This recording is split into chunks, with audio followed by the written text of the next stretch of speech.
النهارده هقولك على تريكس بسيطه تعمليها بنفسك في البيت، تكلفه قليله وفي نفس الوقت سهله، تخلي الاوضه بتاعتك تبان زي اوض الاوتيل، مريحه زي الاوضه اللي انت بتشوفيها على الانستجرام وبتبقي عايزه توصلي للنتيجه دي. اول حاجه استخدم تيبل لامب، لو مش عندي هتضيف تغيير حلو قوي في الاوضه. استخدم شمع وورد بريحه حلوه، احط زرع صناعي بحيث ان هو يضيف برضو تاتش اخضر في المكان. اما بقى الملايات واللحاف اخد بالي ان هم يبقوا سامبل بالوان محايده وبسيطه، بلاش تطريز وورد ودوشه، وفي نفس الوقت اخد بالي اني استخدمهم بخامات زي الحرير، القطن، الستان. اللحاف يبقى فلافي وبالخامات دي برضو، واستمتع بالرفاهيه.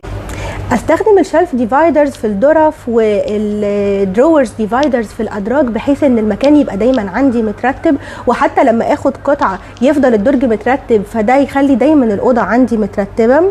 استخدم مرايات، المرايات بتعمل انعكاس للاضاءه وبتخلي لي المكان يبان اوسع ومريح اكتر. ولو انتوا زهقانين وعايزين تضيفوا روح وتغيير للاوضه، ممكن مثلا نحط كوشنز على السرير بنقشات مختلفه والوان جديده، نغير المقابض بتاع الاوضه بمقابض جولد مثلا تدي احساس فانسي في المكان، او مقابض اسود لو هي اللي اوحد لون الشماعات. دي تريك بسيطه جدا وممكن تستغربوها لكن هتفرق معاكم جدا بجد، جربوها.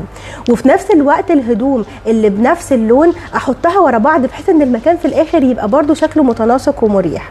استخدم معطر بشكل ثابت، كل قطعه عندي يبقى ليها مكان معين في ضرفه او درج بحيث المكان يبقى منظم دايما. اخر واهم بوينت عندي في اوضه النوم الاضاءه.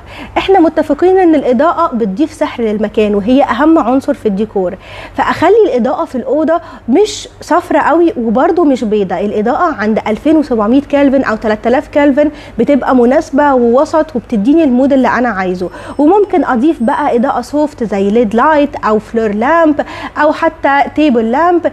الحاجات دي بتضيف احساس لذيذ جدا في الاوضه وبتديني فيه برده راحه نفسيه.